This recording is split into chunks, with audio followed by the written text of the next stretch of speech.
So we're here today with Jenny Jarzabski from Paizo, and I'm going to get your title right this time, the creative director of Starfinder Second Edition.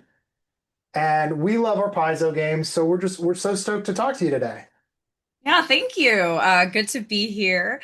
So yeah, we can just generally talk Starfinder. I see you've got that player core on your desk right there on your Yeah, we might table. have wanted to talk about it just a little bit, absolutely.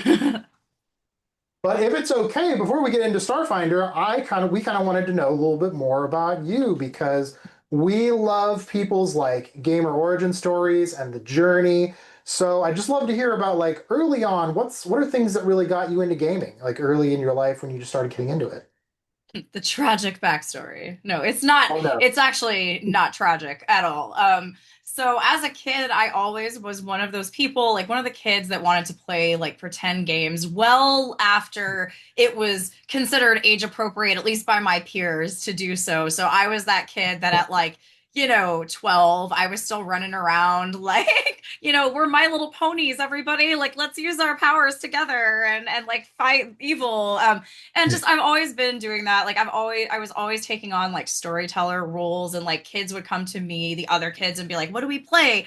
And I guess it always like, and I made up stories. So I feel like I've always been wanting to be a game master and a storyteller of games, but I didn't have the tools yet because I was a kid and I didn't know what role-playing games were. I played D&D Second Edition with some friends Ooh. in high school. I didn't like it very much, unfortunately, because I was a big Drizzt fangirl, okay? So like I was 13 years old. I had just discovered like R.A. Salvatore. I was in a goth phase and I wanted to play a drow character more than anything. And they actually bent the rules quite a bit to get me to do this, but I sat down and I'm like ready to play and I'm ready to have like all this drama and stuff. And they're like doling out treasure from the game before, and I'm like I'm slowly like the light is dying in my eyes as I'm like losing attention on what's happening. And it was just I came in the middle of the campaign. It didn't work out.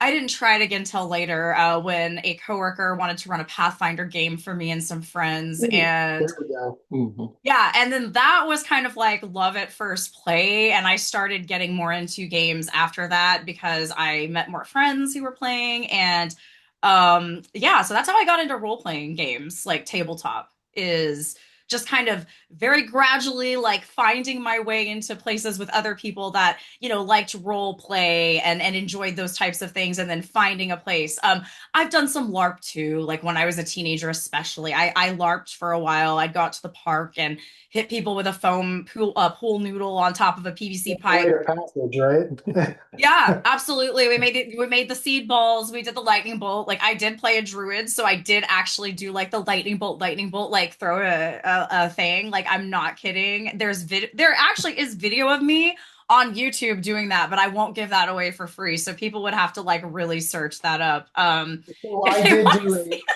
a full disclosure, I did do a little digging just to like find out a little bit You what I found could it. about you, and I did not find the lightning bolt, so it's well hidden, at least for Good. now. But now that I know what Yeah. I'm looking for, maybe we can It's out splice that in there. a little bit. Yeah, so anyway, so like yeah, I mean, I'm rambling a bit, but I did that. I did some forum role play and like some email role play, and then just like I said, finally found this Pathfinder group and got into that. And I guess I liked the combination of role play and like how you could really Mhm. focus on a character with the right group, but also have just crunchy rules where you could like read up and be like, okay, my character can do all of these things, and this is how we figure it out, and we're not going to argue about it anymore because the rules are very set in stone. So Sure. I started gravitating towards those types of crunchier games, and now of course I've also gotten into rules light games and I love those. So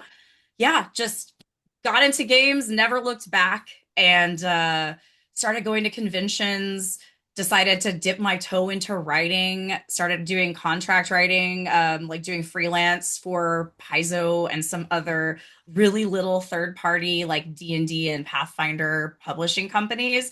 And then Paizo was hiring, and I got an opportunity, and I applied and got hired. So now I'm living the nerd dream, I guess. Yeah, living the life for sure. And your name is on the Yeah. book. Like, It yeah, is. It's really cool. Like I say that I laugh, but it is really cool to get to do that. And like I do feel like I'm lucky and blessed. Like I do feel like obviously I've been in the industry a long time and done a lot, but it is a mhm, really cool and privileged position to be in to do it full time because I for yeah. a long time was that home brewer and then that like part-time person and I know a lot of people like that. So yeah, I mean that's kind of how I came up through tabletop. Yeah, that's amazing. Are there, so you mentioned that there's like some other like rules light systems or games that you're kind of into right now. What are some of the other, are there any other role-playing systems that really kind of speak to you that you wish you could kind of pull a little bit more of it into one of the Paizo systems?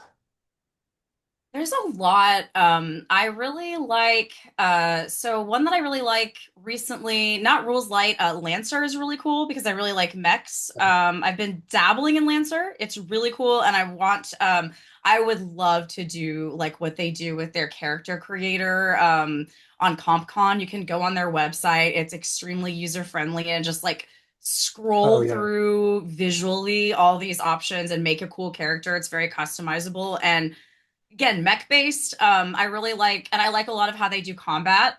You can see a lot of inspiration from the game I work on, like from Pathfinder, from Starfinder. But I also really like Morkborg is a really good one that's kind of rules light. Have y'all played that? Yes, I no, I actually played Pirate Borg once because that's Yeah, the same different flavor. Borg. There's Yeah. so many variants, like so many different cool ways to play it.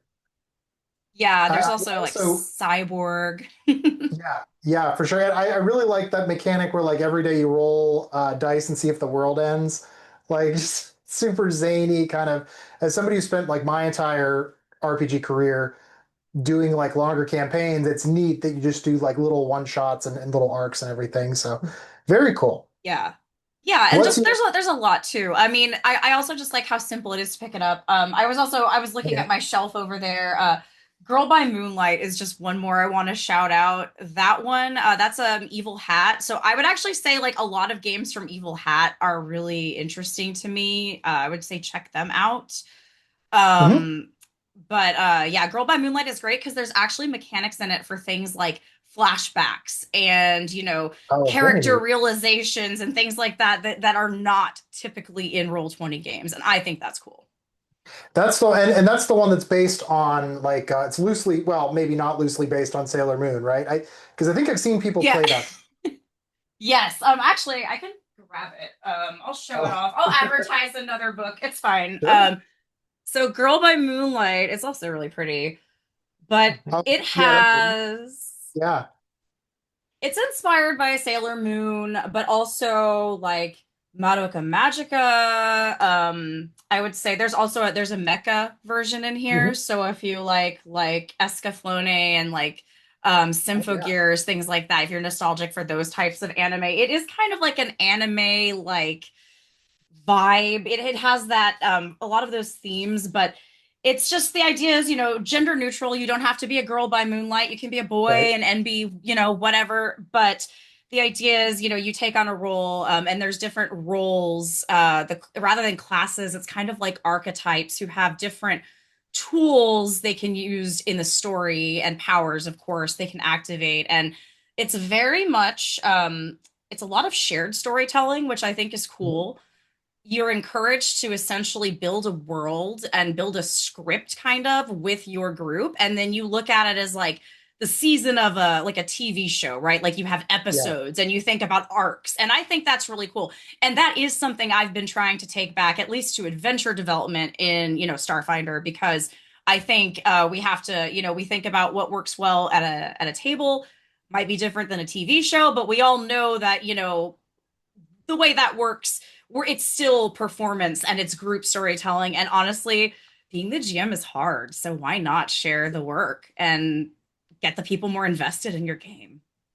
Yeah, that's really neat. Love those kinds of things where you just kind of do that shared storytelling. It's hard. You need the right group for it. Yes. 100% need the right group for it. That's true. No, yeah. And that's the other thing I love so much about, tabletop games is even a game like Starfinder can be different in the hands of different groups. So I love too though that we have like these, these rules like games that maybe people who just really want to tell a story about a character and play out their experiences can play that and have fun. But some groups just want to, go through and count the hit points and, kill a Yeah. monster in the dungeon while making funny comments. And there's a game for them too, right? There's a lot of games for them. So I love it. It's great. Anyway, I'm just getting excited just talking about games, but you probably have like Yeah. questions to That's a, ask. well, that's hey, that's our whole channel. Just getting excited, and Yeah. we needed an excuse to play Great more channel. games and just shoot the whatever about them. I So love it. awesome. I'm glad. Oh shoot, I just got knocked off my one last thing about. Oh, so one thing I've heard from people that work in the game industry, whether it's tabletop or video games, is that it's hard to do gaming as a job and still enjoy it as a hobby. So for you being like the primary creative persona in this game system, what are some ways that you still enjoy the hobby of gaming while not making it all seem like work? It is hard, and I found sometimes, like for me, just to be real for a minute, like I find that a Mhm. lot of times I just get anxious about GMing now because, Mm, especially when it's not just friends, but when it's a work related thing, right? Like when it's, oh, I'm going to a con with people that I know I'm going to have fun there, but I'm also going to run a game, and they're yeah, going to all expect me to be perfect because I, work on the game. And like you said, I'm like, the main name who's like, oh, I approve everything in the end, right? Like I have a great team and they do a heck of a lot of work. And, I am not the only voice in Starfinder, but I get to speak for it a lot. So it is like, I feel like I gotta be perfect sometimes. But I don't have to be, and you don't have to be. And what I find is when I actually make a plan with my friends to game, and if I'm going to be a GM and I'm like, oh my God, I don't want to do it, it's going to be bad. Like, I'm not going to be good. I didn't prep enough. I just try to push through and do it anyway, because then I do it and then I yeah. have fun. And then I'm like smiling and laughing like 20 minutes in. And like afterward, I'll find myself, telling my partner or just thinking to myself, like, I'm so glad I did that. Like, I'm glad I went out today because I was about to just let fatigue like take me out of it because it felt like work, but then I had fun. So I think just, making sure to make it's not always work, like play a game with your friends. Play a different game. Like I named Mhm. off all Yeah. those different systems. Obviously, I play Starfinder pretty regularly, but there's times that I do say, I don't want to play Starfinder. We'll do a one shot Lancer game, or we'll do like a 5 game, Alien RPG arc to tell like this, play a module. And so I would say if that's what I try to do anyway, is just keep it varied. And also, I do sometimes take a break. Like I have other hobbies that aren't gaming as well. Like I do, sometimes I put together models, like little, like little Ooh, mech Oh, you guys models. and did mini that. painting. Yeah, We're yeah, gonna we'll be here all Yeah. night So mini yeah, paint your painting. minis. If you got yeah. minis, see, even that mini painting is like a hobby in its own. Hmm. Yeah. Um, I draw too. It's like I do art. So it's like I try to just do something that doesn't have to do with it so I can come back to it and feel refreshed. Awesome. That's definitely like all of us could stand to learn a lesson from that, no matter what we do, for sure. So let's talk about this amazing game in Yeah. front of me because again, I was a 3.5 convert. I never went back to Dungeons and Dragons after they went to 4 and Paizo became its own entity with Pathfinder. So I've always loved this system, always loved what you guys have done with it. But special second edition Pathfinder and Starfinder for me has just been a really special thing. I think it's so well designed, and I'm not just saying that because you're sitting in front of me or virtually in front of me. Like we love it. Um, so talk to me a little bit about what are like some of the for in your role as like the creative lead for this project, what were some of the big inspirations for really building out this setting and this system in the sci-fi space fantasy realms? So, first of all, thank you. And I didn't build Pathfinder First Edition, but I also think it's really awesome. I'm biased, of course, too, but it's great. Or Second Edition, it's great. I did help with the remaster project, and obviously was on board for SF2. But Mhm. so going into this, it's interesting because we already have Starfinder First Edition, which I am a big fan of, and I have been playing since the beginning. Like I stood in line at Gen Con to get the books. Actually, I had a friend stand in the line because I was GMing. I was doing like the at the time it was called Tier 8, which meant that you GM'd 8 out of 10 slots at the convention. Oh So you wow, like basically society stuff. yeah, so you sold them your Oh, soul so that they would give you a bed and a badge so that you could be at the con. So that's what I did. And I did it a couple of whatever years it because takes, whatever it takes. and it was fun because I like GMing and and back then I didn't do it as a job. So like it really was Mhm. just my hobby. So I was like, this is so fun. I love doing this. So I would just go and GM a bunch of games. Blah, blah, blah. So yeah, so I was GMing and but we already have this whole fleshed out setting. And we with Starfinder First Edition, we kind of looked back on it and we're like, we have a very wide setting. It's a whole galaxy full of planets, and full of threats. And we've done some adventure paths, we've told some stories. None have really shaken up the galaxy, but they've changed little parts and pockets and they've like introduced new threats and progressed the story. But now, but we haven't gone deep into all of this stuff. So Mhm. Starfinder Second Edition was about we don't really want to change it. We don't want to change something that is somebody's favorite thing in this game Yeah. that exists.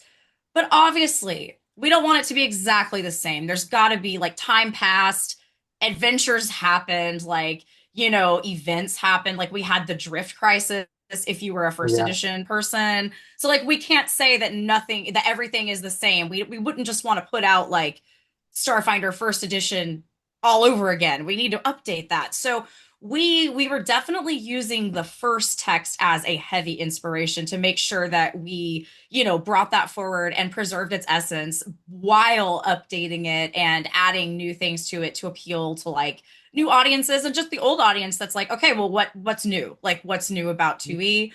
Other inspirations, like we really wanted to make sure that it felt like it was a science fantasy game, even Yeah. more than first edition. Just really want to go out the gate with like showing off the magic and the mysticism of the setting as much as the For sure. tech.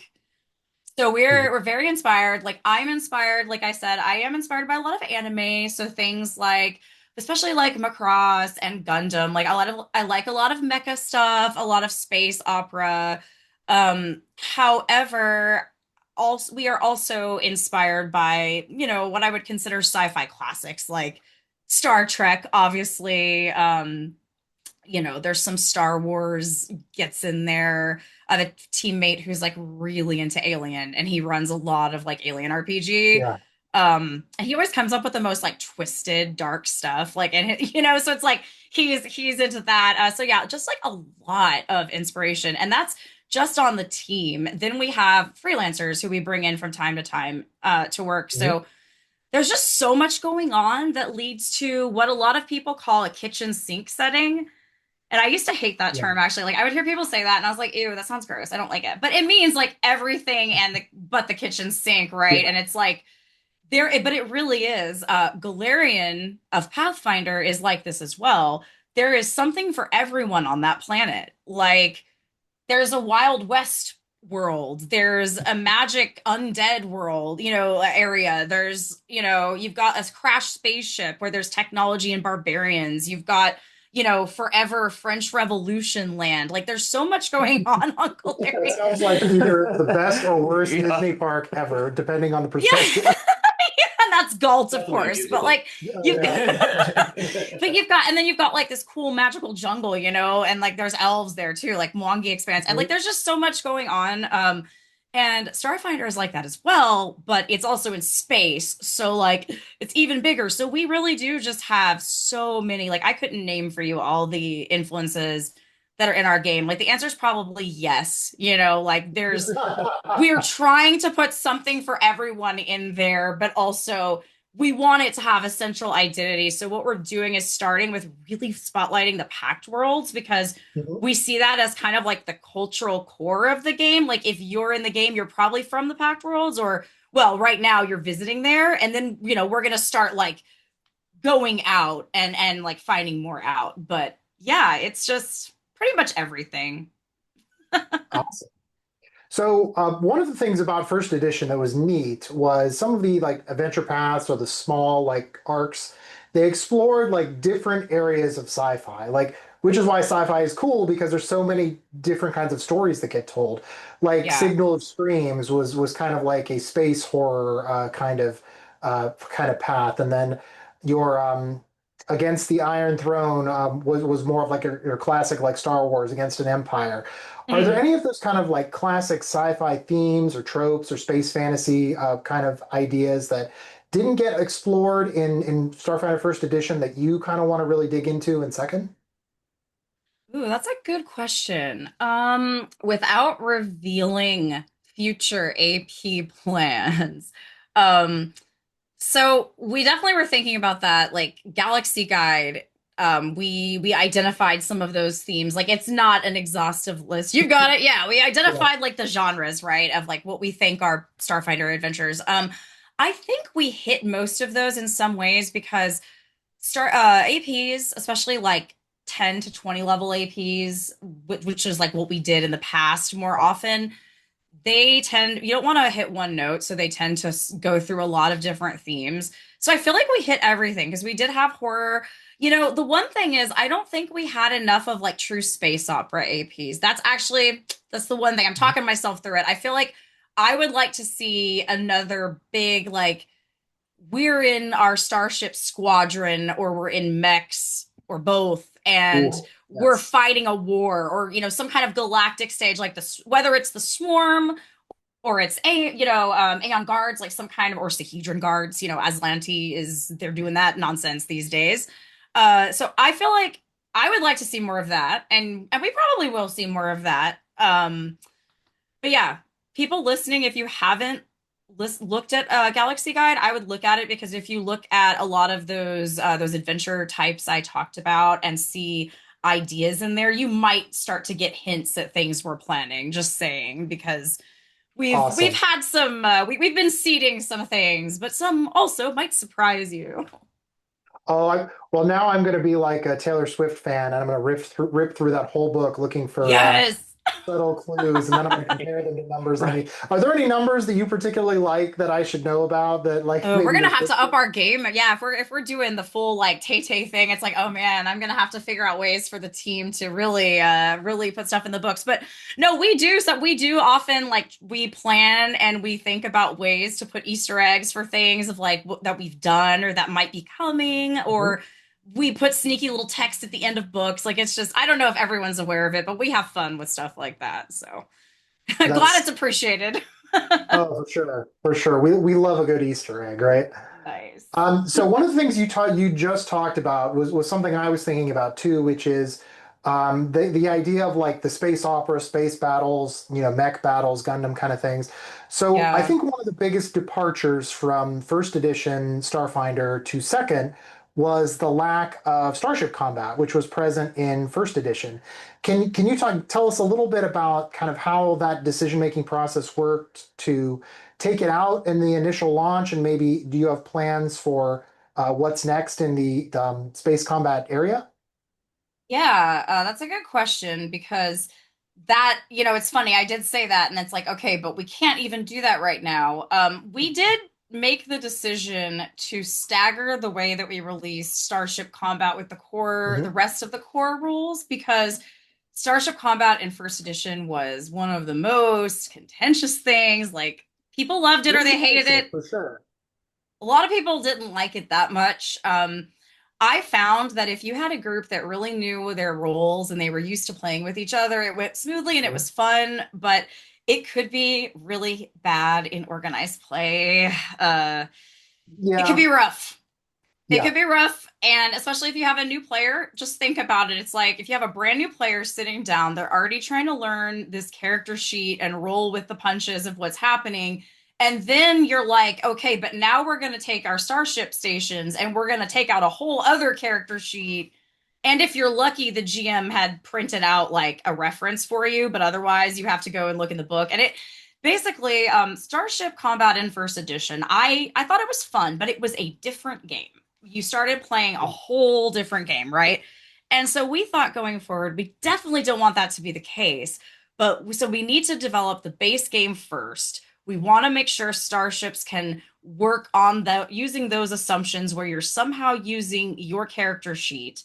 You will have, it's like, okay, you'll have a starship, you'll have additional abilities, but you should actually be able to use your character while doing this. And we wanted it to feel more like combat, but we knew that we would need more time to test that out internally and design that. So we decided that we would go ahead and focus on the classes first, release that, and then continue with that staggered release. GM Core, which is next month, I believe. Yeah, it's next month. Almost out. It'll probably hit accounts even earlier. It sometimes does if you have a subscription. I've noticed that. Yeah, so hey, there's the perk right there. But that has cinematic starship combat. So that is essentially without going through and like building a whole starship, you can run a starship scene for your party where people take on roles of like pilot or gunner or captain, and they can do different things using like, their normal ranged attack, or like for a captain, their diplomacy or something like that. And it is fairly like self-contained and simple to run. It's kind of like built off of the way we do hazards in the 2E system with with some extra. And so you'll see how we did that in GM Core. That is coming next. So you will have that ability to run those cinematic scenes. And then we actually have a tactical starship combat where you'll be building and customizing a starship that you add upgrades to, and it'll be more in depth. That is coming, but we are still working on it. And what we keep saying, and when people ask, is like, we just want to take the time and make sure we get it right. We're pretty far in the process now, but we are still just taking some time to really like kind of test things out, because we want it to feel, like I said, like you don't change the game you're playing. Because if you wanted to move minis around, you're probably going to go, or not minis around. If you wanted to do like, I have hexes and I'm counting down all my shield points and I'm doing a whole other thing, you're probably going to go play like a mini game, like a totally other game. Yeah. So we want it to still feel like Starfinder. But so it's been, I can't talk about it in too much specifics and like risk, giving away the NDA prize, but it's I don't know. It's not easy, but I'm really excited. Like, we've been having a lot of fun with what we have that we've been testing. So hoping everyone else is going to like it too. Really looking forward to it. Especially after like I think it was in the operations manual when the Mystic abilities for the Starship Combat came out. I thought that really added like a really neat layer. So that really made me start to like more, especially in like our home games as opposed to the con games. So taking that learning and running with it, I'm excited for that. Yeah, so short answer, yes, we are going to have it. There is an unannounced book that it is coming in. I would probably expect it like, earliest would be next year, but I'm not going to promise when but it's coming. It's coming, I promise. We're working on it. And yeah, the vision for it, like I said, is, really being able to feel like you're still playing a mystic or a soldier while you're at a starship station. And we've tried to look at using like the starship as a map, maybe rather than hexes. Like there's a lot of things we've been playing with. So I'm very excited, and I wish we had more people on the team and more like, more time to get it done even faster, but we are truly getting close to being done with it.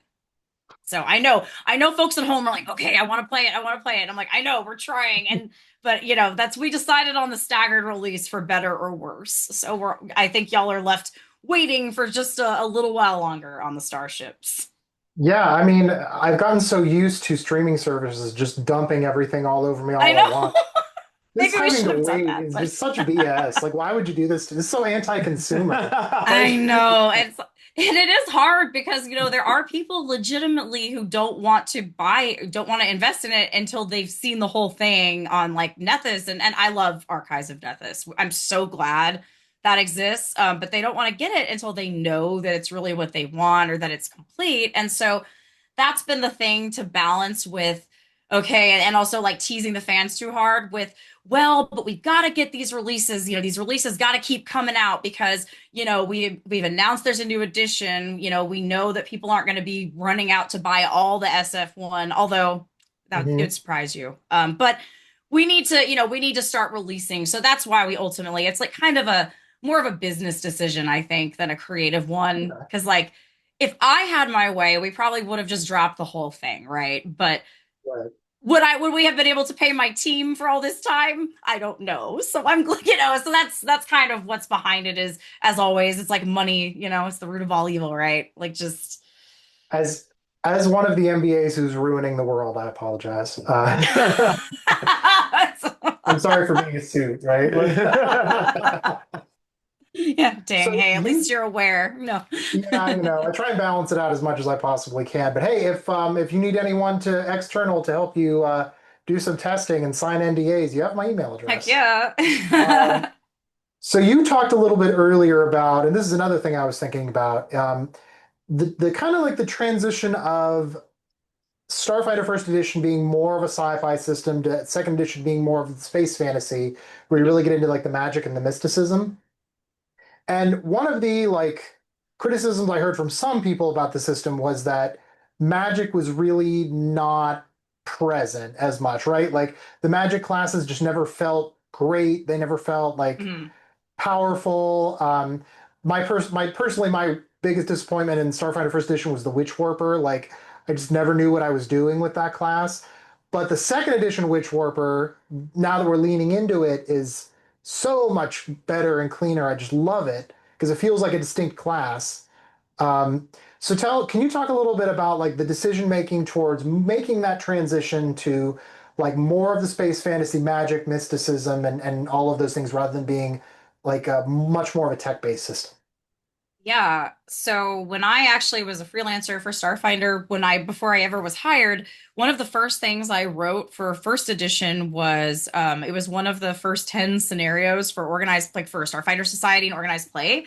And I didn't put any magic in it because I felt really uncomfortable about it. Like I actually at the time didn't even have a completed book and there were no spells in it yet. Like the part I had, they had given me like an NDA, here's some of the stuff. Like, can you Oh yeah, it's a whole fun time. On the first few releases of a new edition are like a wild ride for everybody because it's a transition. But excuse me, I'm sure it's that way in like any industry, but I Mhm. digress. We like so it was a chaotic time and I chose not to center magic because I thought of it I was like we have to make it different from Pathfinder and we have to show off the tech and all the futurism and I think everybody had that idea.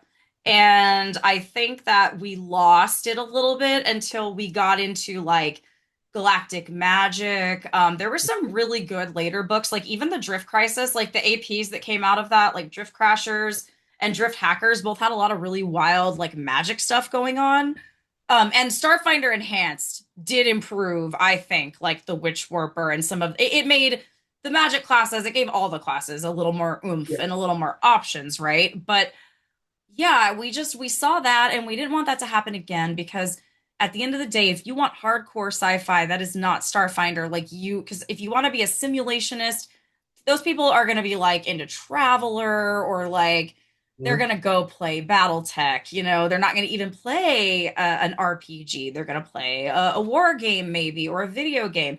And so we really thought, this is Pathfinder in space in some ways, so it needs to have its own identity, but it needs to be very magical. And so we've been Witchwarper is a good example of that.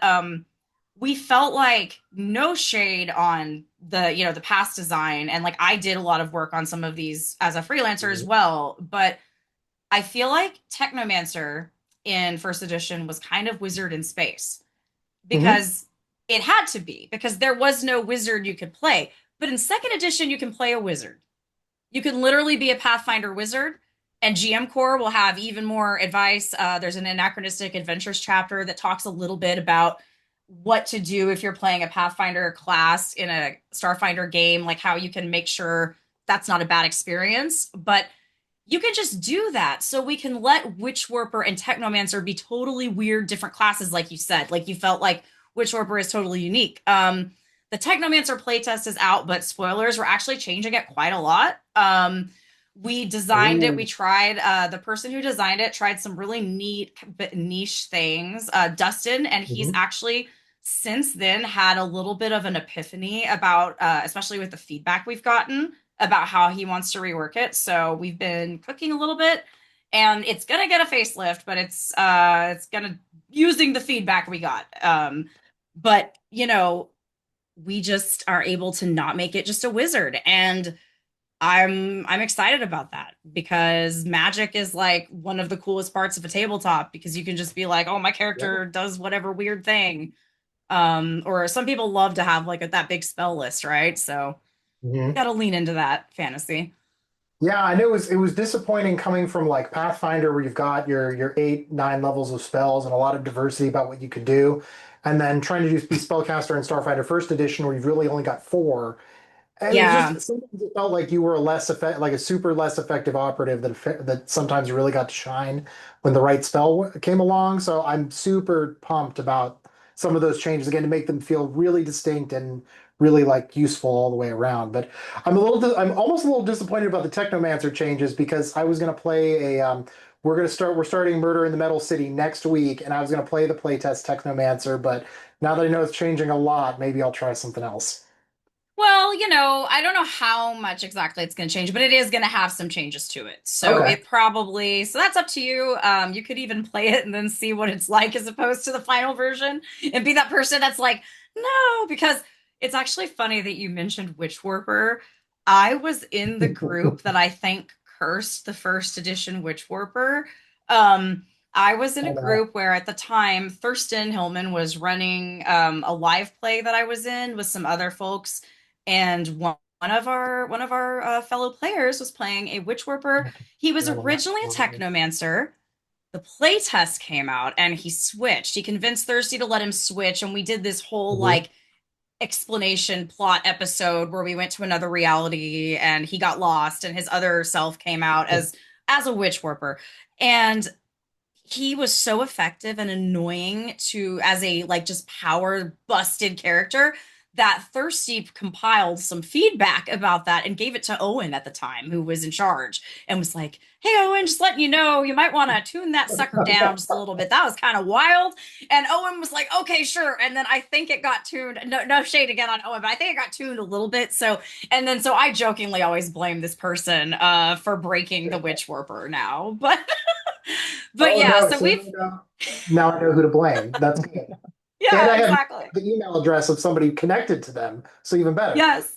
Blame Thurston. Yeah, blame Thurston Hillman because he wrote out this whole, he's the I'm feedback gonna write giver. that No. down. What's my Yeah, plan? write Blame that down. Woman. Um oh goodness. But yeah, it's great though. It's really cool to get to reimagine the classes. Like again, we want to keep it, we want to preserve the essence of it, but we get to do different things in 2E. And in a lot of ways, there's more options because it becomes less about getting the number to go up and more about like what cool things can I actually do? Like I stride and do this, or like I have a reaction versus like, oh, your bonuses all go up to like X. And I feel like in first edition Pathfinder and Starfinder, you get a lot of that. And I don't know, I've really enjoyed, as much as I love first edition, I have really enjoyed getting to dabble in 2E design and, get to see like what other colleagues are doing with it as well. It's cool.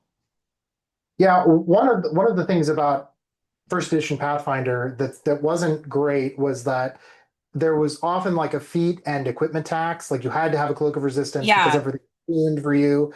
But second edition Pathfinder and to a lesser extent, first edition Starfinder, and definitely second edition, I just love the how the feats and the class aspects and the different kinds of gear just let you build like a well-rounded character instead of feeling like you said, like you've got to hit those numbers. Right. And I Super think satisfying.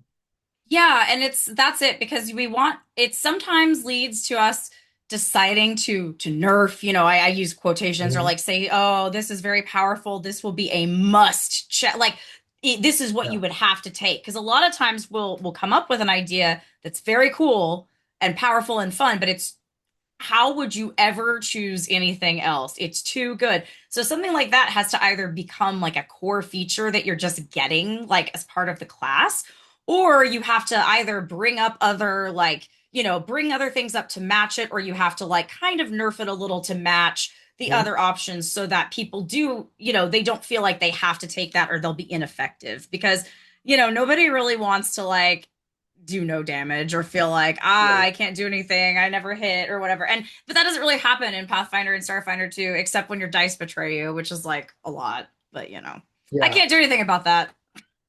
Yeah, I found that you like really have to work pretty hard to make an ineffective character in either second edition system, which Yeah, I think that's just a hallmark of pretty excellent design. So yeah. so we talked a little bit about a couple of classes from PF1, or sorry, from Starfinder 1 to Starfinder 2.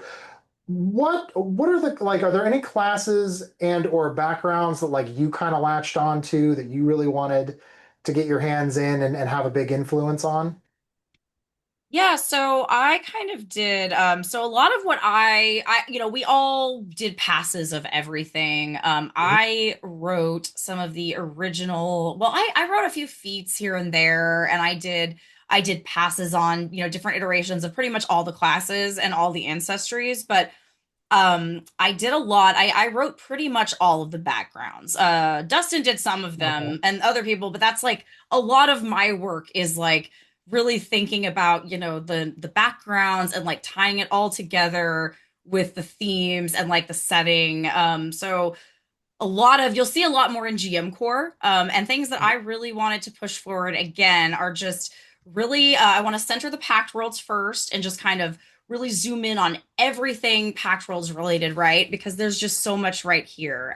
We have a magical dragon planet called Triaxis, and there's Skyfire Legion people there. So I've really tried to lean into the Yes. factions and backgrounds that tie into these packed worlds lore Mhm. tidbits. So my hope is that like off the bat you like people can make characters and be like, ooh, that sounds so cool, like I want to be a dragon rider, right? Or I want to have like a Mhm. dragonkin partner with a telepathic bond, or I want to join this like holy corporation. They're actually not evil somehow, but Abadar Corp, like they're not like they're not an evil corporation, but they're just kind of like the just stereotypical like corporate culture, but positive, and you can like really cheese it Yeah. out. I guess it'd be really fun. So you can do that with Avatar Corp, and so I'm hoping people will see something they resonate with, and then be excited when GM Core comes out, and later other unannounced books come out, and you can learn more about those factions, and be able to start building out your character more, or start thinking, actually, maybe I want to run a campaign about that instead of just make a character. Yeah, So nice. too many I was things to telling you there name. for a second I could trick you into saying the name of a future unreleased book. Nah, But yeah, no, you you're might. too I'm canny trying for it. I not to. can't. Yeah, So, I've others have tried. oh yeah, probably like way better interviewers than me at setting traps and whatnot. Nah.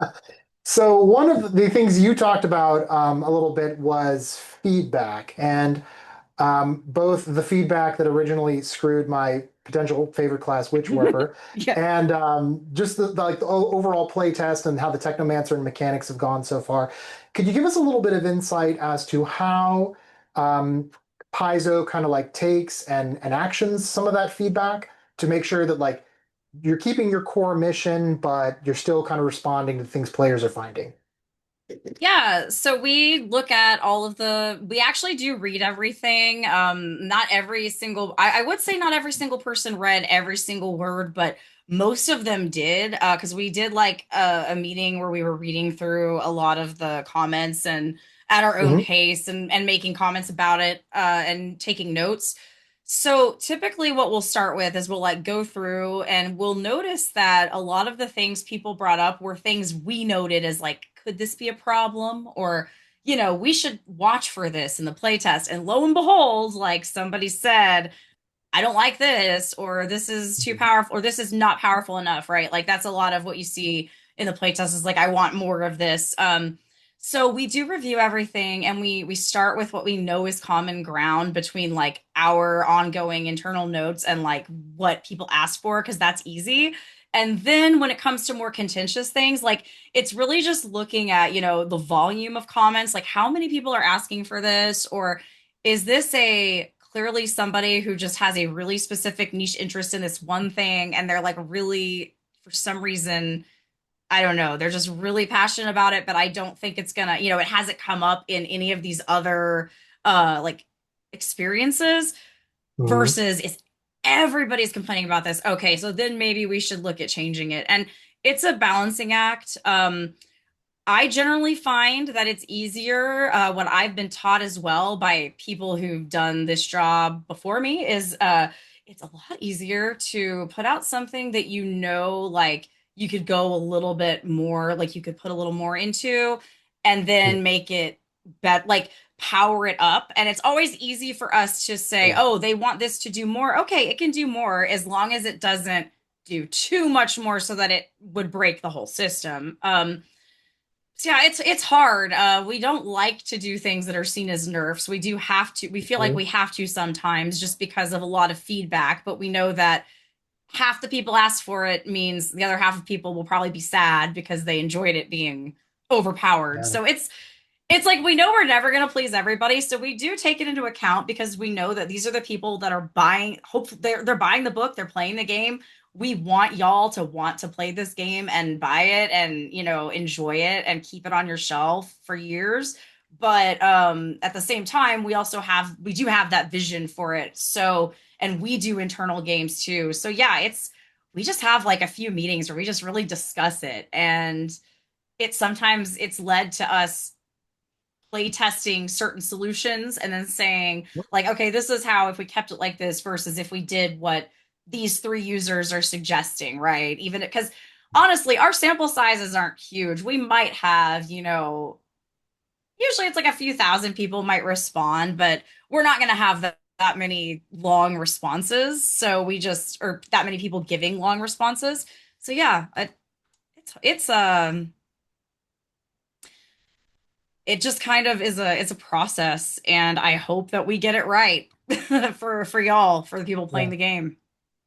So far, so good. Yay, that's good. Was there anything that came up during the original playtest that was like super poorly or super well received? Oh gosh, I feel like everybody, people were very excited about everything. I remember there was like a lot of hype when when we first released things for the playtest because people were just so excited to see Starfinder content coming back. Um, Oh gosh, trying to remember back to things that people had specific gripes and problems with.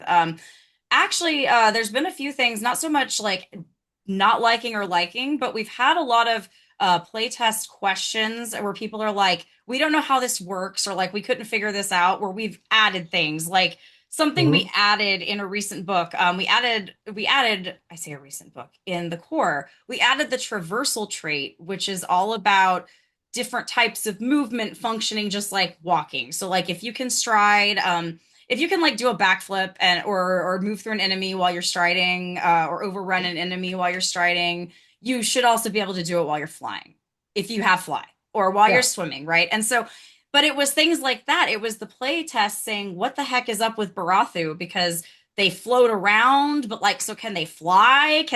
Are they affected by like, how do they move? And are they Yeah. affected by a trap? And so we have to think about all that. So more than anything, what sticks out in my mind is just times that people catch us in things where we didn't think of that, or like, oh, it's like I feel like, oh my God, we didn't think that through at all. And then the players caught it and were able to add a rule or like a trait, something that fills that hole. So that's what sticks out to me. And I'm really glad we have the that process, because if we didn't do an open play test, I feel like there would really be no litmus test. And it's like you just put it out there and then see if people like it or not. That's kind of scary, but at least with this Yeah. play test, you at least get a preview of what people think about it. So it's good. Yeah. And y'all help us out. You really do. Because you Yeah. catch things.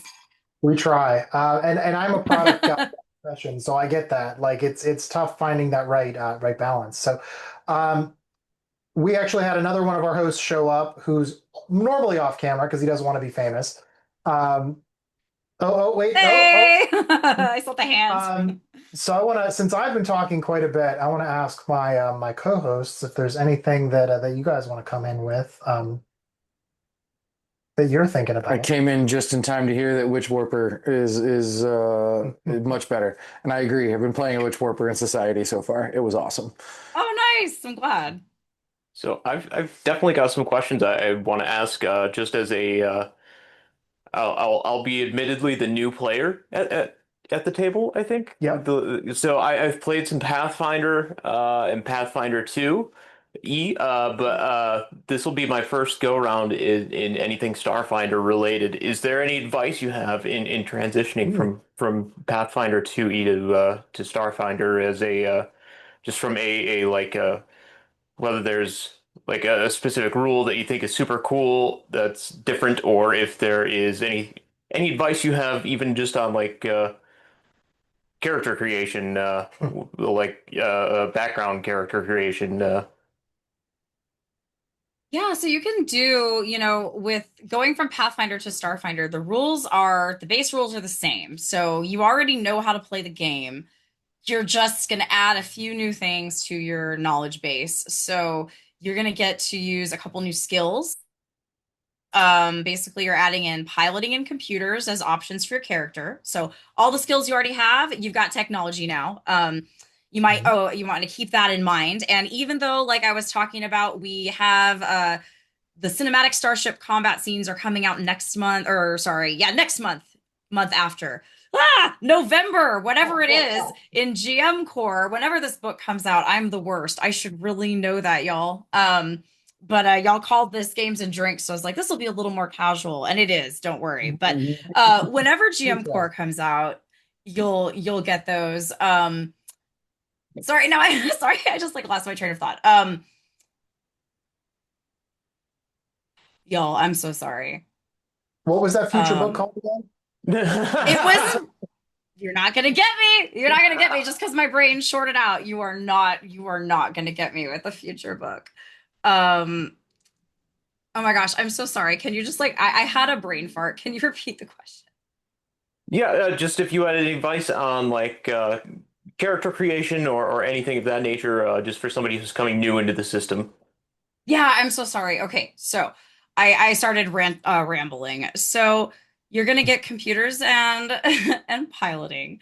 Um, you also you're definitely gonna look at like new classes, new ancestries that you get to use. But again, your core rules are the same. You're also gonna get technology. Advice I'd give you is check out like obviously grab the player core.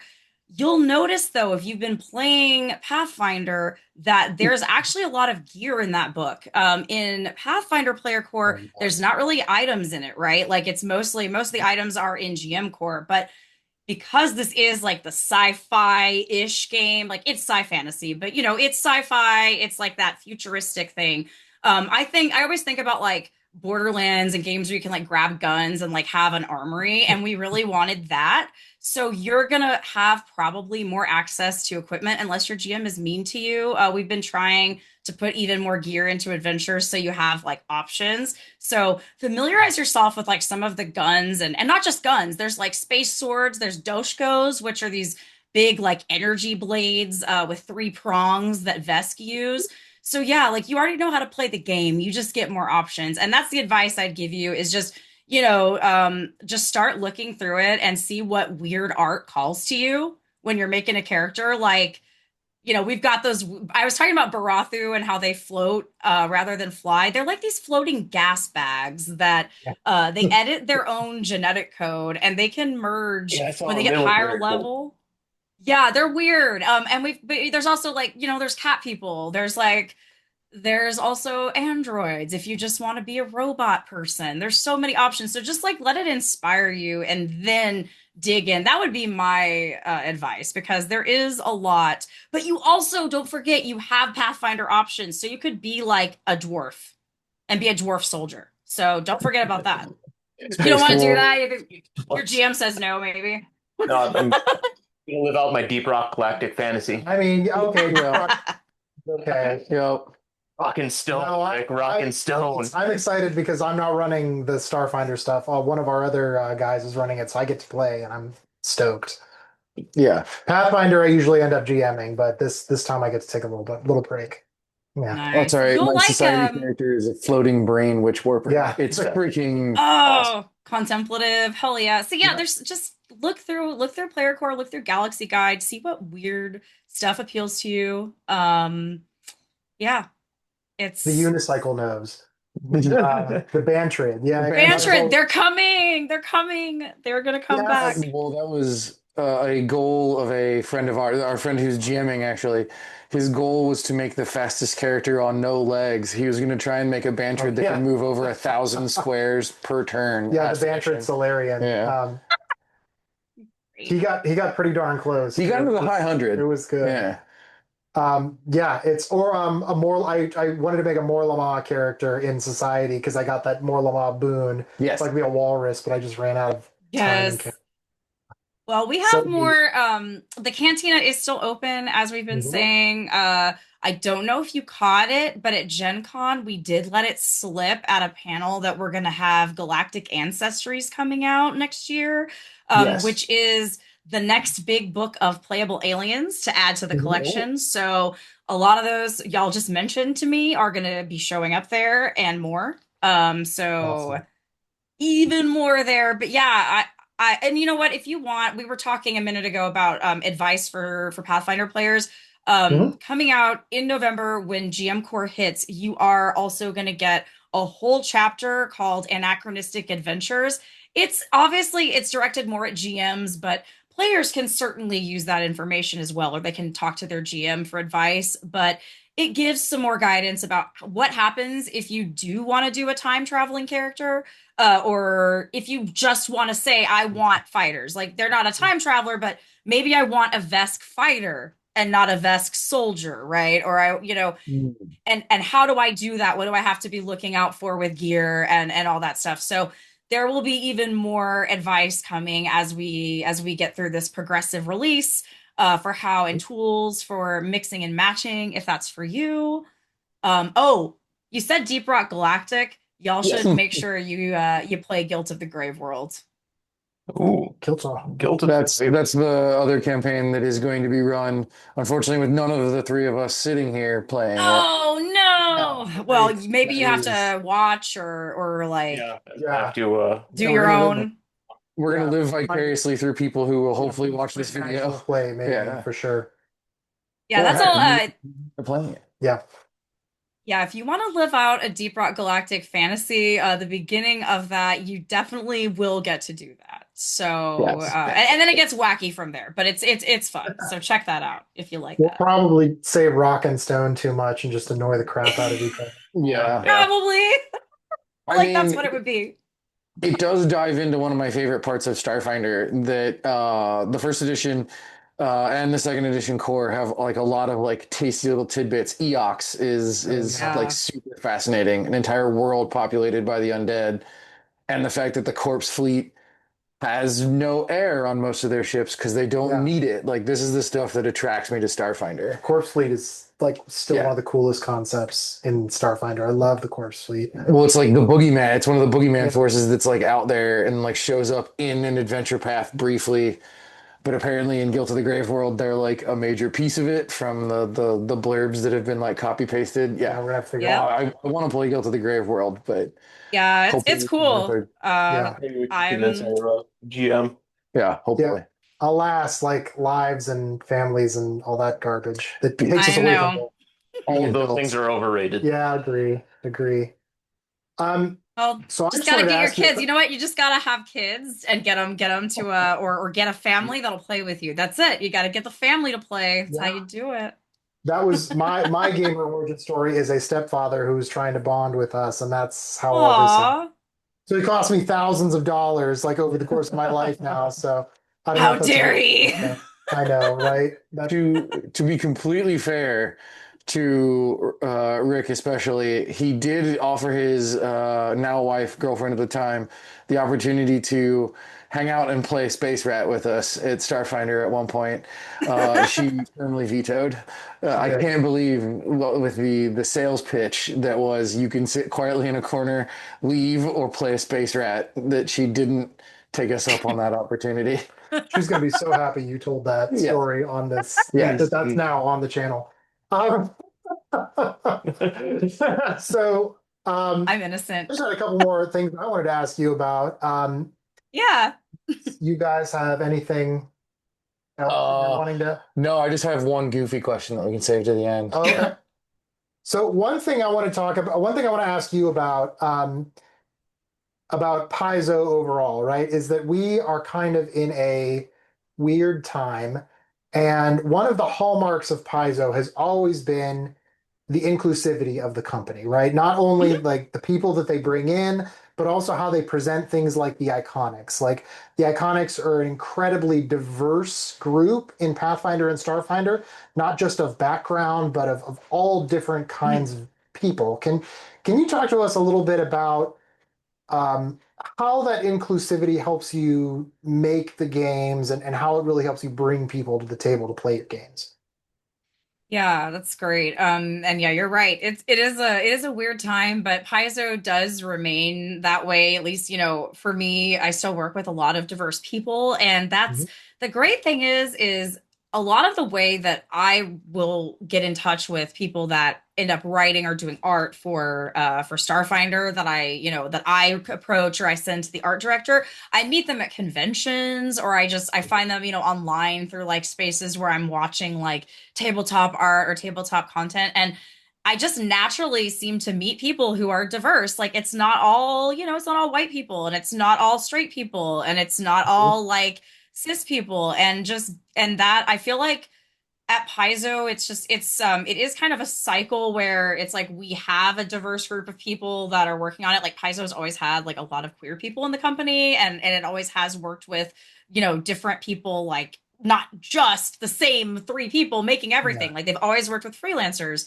So we just want to represent, like we want to show people who look like us. Everybody wants that. So if you have more diverse people, they show more people that look like them. Or in some cases, when I realize, hey, this room is sure looking really pale, I'm going to still make sure that like characters that we're putting in this are going to be like, there's going to be dark skinned characters. Like they're not all going to be like humans aren't all going to be white, because I know that people don't, I wouldn't want to pick up a book if it didn't feel like it was for me. And if I just think about it, and it's like, if you're like, I don't know, I think people out there, like a black gamer that picks up a book and there's not a single black person in it, like maybe they'll still play it if they think it's cool. But if that's a new person who's not a gamer, they might just not. They might just be like, I don't Yeah. know, that's not really my thing. That's not for me, and then move on. And so I just feel like it is important that Paizo continues to promote that, like to show off our diversity and to like keep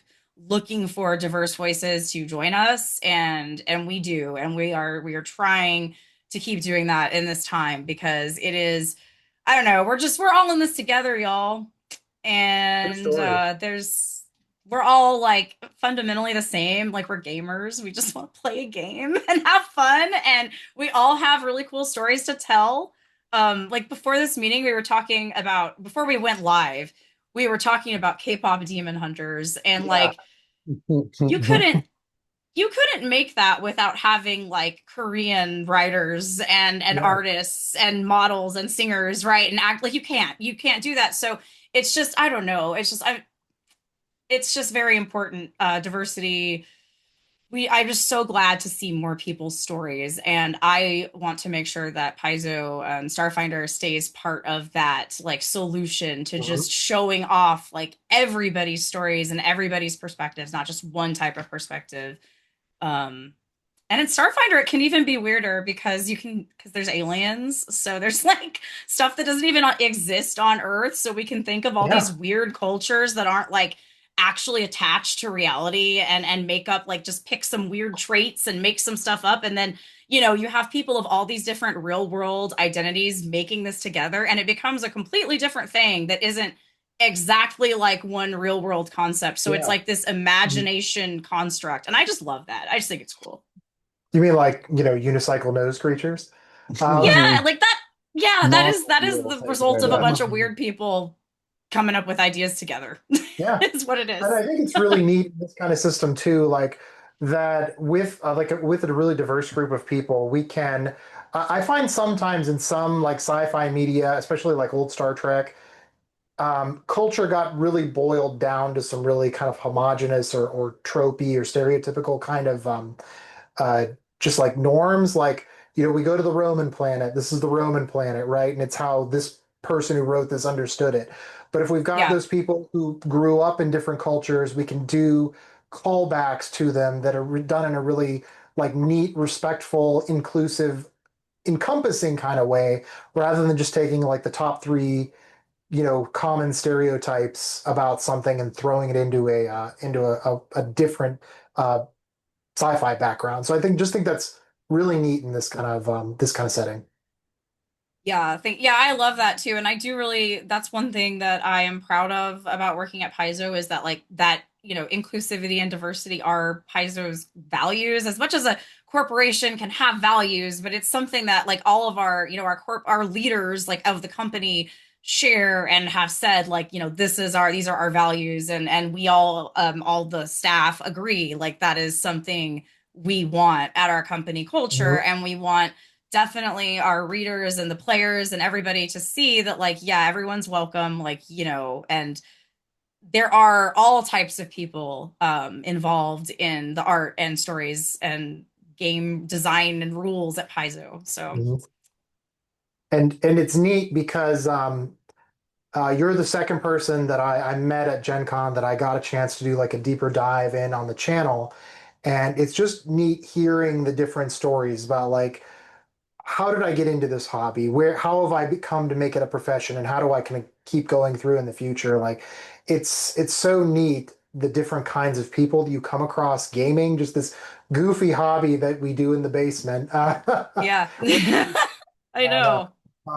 but it's just so cool that it brings so many people to the table, and that's what we like too. Is like there's a seat for everyone at the table, and I'm glad that the Paizo is really not only focusing on that as a company, but integrated as part of the system. It's just neat to see. Yeah. Well, thank you. We are going to keep we're trying our best. We will keep trying. All right, great. Now I think we're going to ask you a goofy question before we let you get out of here. All right, my goofy question, and I try and ask this to all of my friends who design anything.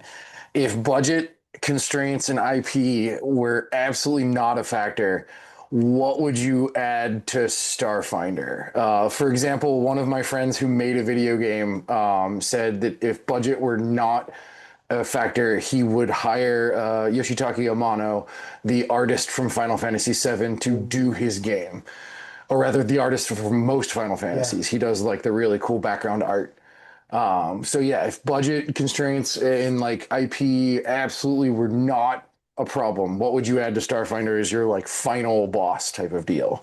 That would be so cool. I would definitely want Starfinder to be part of it would either be I'm split, but I would either want it to be part of like the Macross universe so that we could actually tie Oh in and I could yes. get to stat out like everything from that. Like also Oh, sorry beautiful. Robotech fans, they already have a game. It's okay. They already have games. It's cool, Yes, but like it's true. Macross needs it now, and it's now okay. Listen, everything except for the original. Do you remember Love? Because that still lives in licensing hell, apparently. Yeah. Everything Yeah, is on Disney Plus now, Hulu, so it you can is. watch it. The other one that I would maybe do, what I would want is to have Yoko Taro help me with world building so that we could tie it Oh into my Drakengard God. and Nier because that's my other favorite thing. You have hit me straight in the middle of my 90s anime loving heart with the first answer and my obsession with Drakengard and the Nier Oh series. no. We could probably Yes. talk for like 2 hours about all that because yeah, Yes. I've been known to do so. But yeah, those are like my two big special interests in terms of like media, and I would definitely for tabletop, I would say if I could get a crossover with either of those for Starfinder and incorporate it, like that would be the dream. Yeah, Nier is like Oh yeah, yeah. Well, Yoshitaka Amano is not sorry. Taro is like absolutely insane. He yeah. only wears his little moon Series. mask to because no one knows what he looks like. Should have done that. He's Like so smart. Yeah. Well, I guess I Sometimes I can think put about like it, I'm like, I'm not famous like that or anything. I'm nowhere near that. But like, people know who I am a little bit because I at like cons. But I think about it, and I'm like, man, I should have thought of that in case I ever get like actually famous. You know, people will be Right. able to find me. I should have put a mask. But yeah, he's very enigmatic. He's so weird. I love Yeah. that. He's he's also a madman, but also a genius. Maybe they go hand in hand. They, So Some yeah. say, some say. okay. I lied. I have one more thing for you because I Uh-oh. just Okay. remembered. No, I was just trying to trick Nick into asking his question. Really. Uh, Um, so we've been talking about technology in gaming form for the last hour or so. Yeah. So you have, do you, Paizo, really, or anybody really at the company have any plans to branch out into more digital media for the games? Like we've seen a lot of like tabletop sim, Roll20, those kinds of Mhm. mediums. So are you thinking of, you might integrate anywhere there or do a little bit more with that digital space? Oh, I got We another question might. now too. Oh shoot. Oh, that's fine. It's fine. We're good. I don't have anywhere to be for a few, so we're good. Okay. No plans. But so we do already have we have a partnership with Demiplane and of course Mhm. Roll20 through them. And we have Foundry as well. And I know we're working on getting the Foundry second edition module is taking a bit longer than they expected.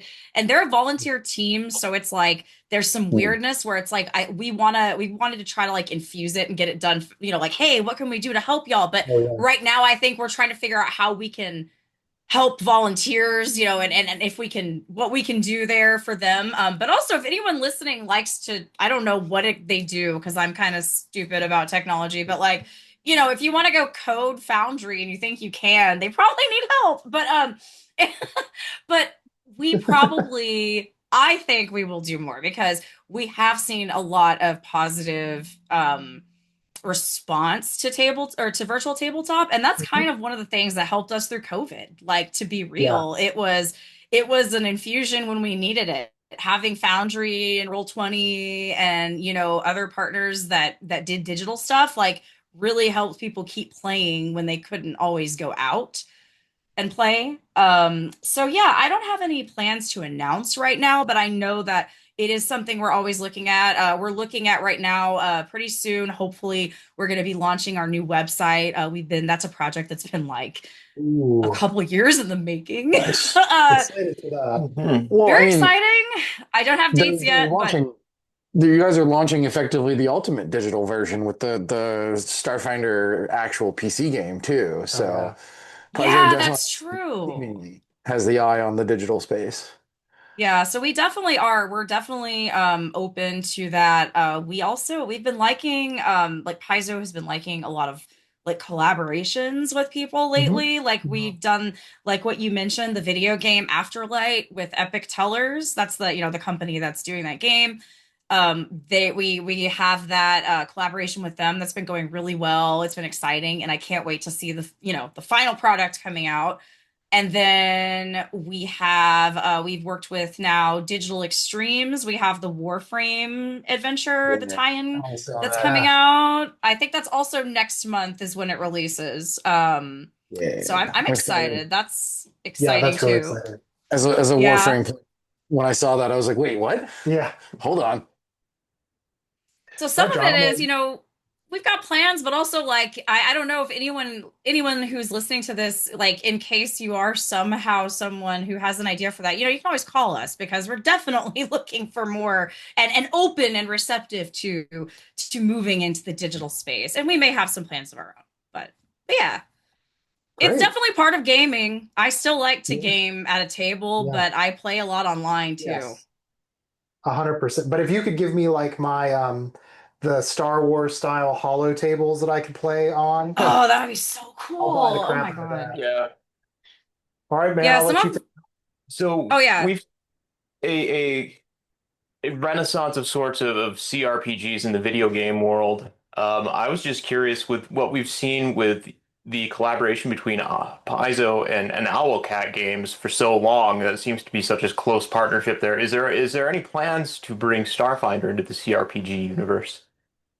Well, that will be Afterlight is going to bring it in. That is going to be like a 40 hours. So it's on the shorter side. It's not going to be like as big in scope as something like Baldur's Gate, but they are definitely using that as an inspiration. So we are going to dip our toes there. I'm hoping that is going to be, first of all, I think it's going to be really fun, and I'm excited to play it because it's an original story. It's not an adaptation of an Ooh, AP.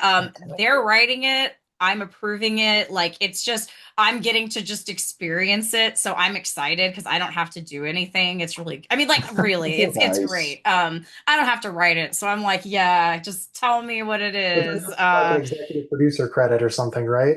Yeah, I hope so. I'm just like, oh, see if I can get myself on that video game. But yeah, so it's cool though because I think once that is out, I'm hoping or assuming it funds, which I'm sure it will. Like everybody, come Oh yeah. on, Oh just yeah. like I'm yeah, in on it. yeah, I'm in on it too. Like even though I I'll be probably don't looking have it up. to, like I'm excited. Yeah.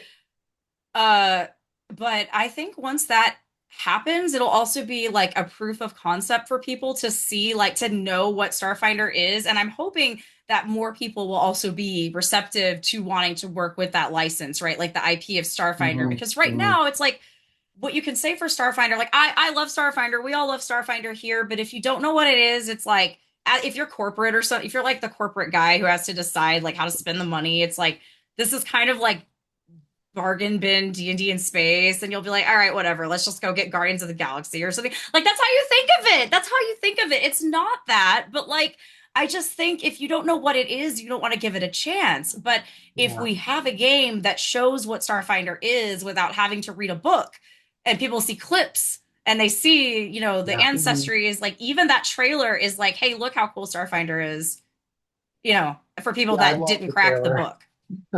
So Yeah, I I forgot know, John me did too. didn't get to go to Gen Con with us, so he didn't see Yeah, the the Afterlight trailer's cool. trailer. Yeah, I'll be looking that up immediately. It's pretty fun. It got me Cool. hyped as well. I got all of us hyped. But yeah, so I'm hoping we do more with like, CRPGs or any kind of video game. Like I could see, once we do have 2E mech rules, like I could see and Starship rules, I could see like, Yes. Mhm. some kind of like FTL game or like a mecha game, like Mecha Break or like Armored Core, but make it Starfinder. That would be so cool. Yes. Y'all do it. Somebody do it. Yeah, Let's So yeah. do yeah, it. we're Take my Paizo. I'm money. manifesting it. I Like, will happily beta test that. Take my money. Yeah. Take it. please. So yeah, I think I'm at least very excited about what could be future possibilities for Paizo. So excited to hear that. Just Yeah. keep pumping it out. It'll keep making its way down into my game room for sure. Awesome. Will Well, do. Jenny, thank you so much for spending some time with us today, just talking about you and Starfinder and Paizo and some of the design process. Super, super interesting to hear like where you guys are evolving, where you're going. And what was that book name again? Galactic Ancestries. I'll give you that one. All right, all right. Honestly, that one that's Yeah. kind of a free spoiler because a lot of people didn't hear that, so you can pretend it's a Yes. spoiler. That is what's going to give me 1,000 views on YouTube for the first There you time. go. So I will. I'll make sure to write you in on it. Not the recording of the panel that it was released in. No, No, no, not that. Uh, Actually, but we yeah, did record it, so exclusive. yeah. There you go. Thank you again so much. Just again, Thank so you. interesting hearing you talk about the design process and how you're thinking about everything. And so, folks, if you haven't tried Starfinder Second Edition yet, you're missing out because this is a super system. A lot of cool stuff coming out for it, and yeah, It's awesome. it's awesome.